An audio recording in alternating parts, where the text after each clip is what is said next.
let's talk about tight ends because we talked a little bit about wide receivers. Tight ends, I think this is a really interesting conversation because the Patriots might have a chance at Kyle Pitts. They might. I don't know if they will, but they might. I don't know how. I have it. In my mock, I have him and Waddle there at 15. So I don't know how crazy we are about a rookie tight end again, given the history of the position. Now, Kyle Pitts is a different animal, maybe, right? He's a generational talent. But even a guy like a TJ Hawkinson didn't burst onto the scene right away in Detroit. So you do kind of feel like, all right, is that the best usage of that pick? Some of the guys that we like in free agency too, but Pat Freiermuth is another name that everybody throws around there as well from Penn State. Where do you want them to go with the tight end position though? So I'm gonna approach this because you'll have the film aspect of it. I'm just gonna approach this totally from a roster building point of view, right? An asset management point of view. You have first off, Matt Lacoste getting cut. I don't know that. I'm not reporting that. It's an assumption. Okay. So you're gonna have 3 tight ends all on rookie contracts because Izzo is entering the fourth year, I believe, of his rookie deal. And then obviously you have Asiasi and Keene. Right. Just roster, even if you cut Izzo, roster construction wise, if you take a tight end in this draft with a day 1 or 2 pick, rounds 1 through 3, you're just hand cut. Like that's it. Those are your tight ends for the next 2 years, at least, probably 3, unless you want to eat some dead money between whoever you take, Asiasi and Keene. So that to me, like I wish they had just passed on tight ends last year, knowing that this class was coming because it's a great year to get a value tight end. That being said, it's tough. I think Pitts is a generational talent. Ordinarily, I'd say pass on tight ends until round 4 this year. Your roster isn't built to take it. Pitts is that good. He also might be a wide receiver. He's an offensive weapon.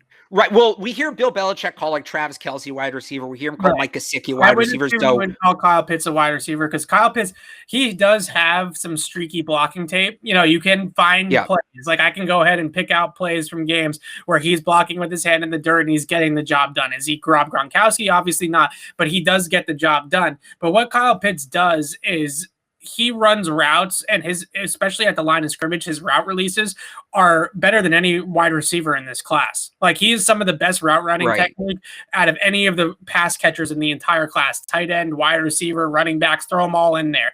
And Kyle Pitts is one of one, maybe with only Devontae Smith is like a close second or maybe. I actually like what Julian just said. Pitts is the offensive version of Isaiah Simmons. That's actually really good. Yeah, he's kind of like that. I mean, I've heard Darren Waller, you've heard Travis Kelce, obviously, but to me, what separates Pitts from those types of guys is his ability to play above the rim. This is a player that really has a large, massive catch radius, and he can really go play basketball against guys too. He doesn't have to win with quickness and with speed in the middle of the field and stuff like that. He can actually get open in different ways. And that's a really valuable thing to have. Now, if we're going to go free agency, the one name that I do so wait, real quick on the draft again. So I would just say if it's not Pitch, I see people throwing out the kid from Penn State, the kid from BC, right? Right. If you don't take Pitts, I think you have to wait until the 5th round to take a tight end because you're handcuffing yourself with the contracts. Otherwise, Trey McKitty from Georgia, Florida State transfer is a guy I really like for them. He's kind of in that range. And I saw somebody say Keene doesn't count as a tight end. He's a fullback. Maybe if that's not how they're viewing him right now. Right. If the team's willing to move on from Jakob Johnson and put him there, fine. But he's not as good of a blocker, and he's coming off a neck injury. So you have to count him as a tight end right now. Also, if they want to add a fullback, if they want to make a change at fullback from Jakob Johnson, it's going to be Ben Mason. That's it. That's the whole discussion. It's Jakob Johnson or Ben Mason. That's it. They're not moving Keene there. So the guy I want to talk about in free agency is actually somebody we haven't necessarily talked about, and it's Robert Tonyan from the Green Bay Packers. He's a restricted free agent. Him.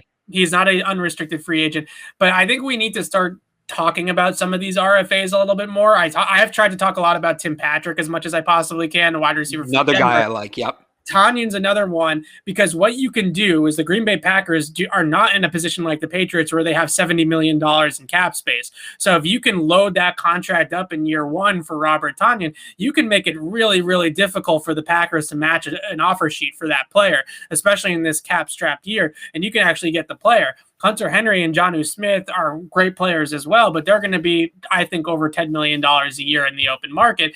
Tonyan, I think you can get for a little bit less, and he's that vertical pass catcher, right? He ran up the seam all day long in Green Bay, and that's the type of guy that I think that it could really use, because the stuff, within the line of scrimmage or within 10 yards and whatever, right? I can take that at the tight end position. What I want from my tight end is a guy that can get up the field and get up the seam. And I think Robert Tonyan can definitely do that. And well, so who do you like better? Somebody just mentioned this name, Tonyan or Everett, because Everett kind of fits that mold too. A little bit. I like Tonyan better. I think he can offer more as a receiver. I think Everett might be a little bit of a better blocker, but I think Tonyan is a better all-around player.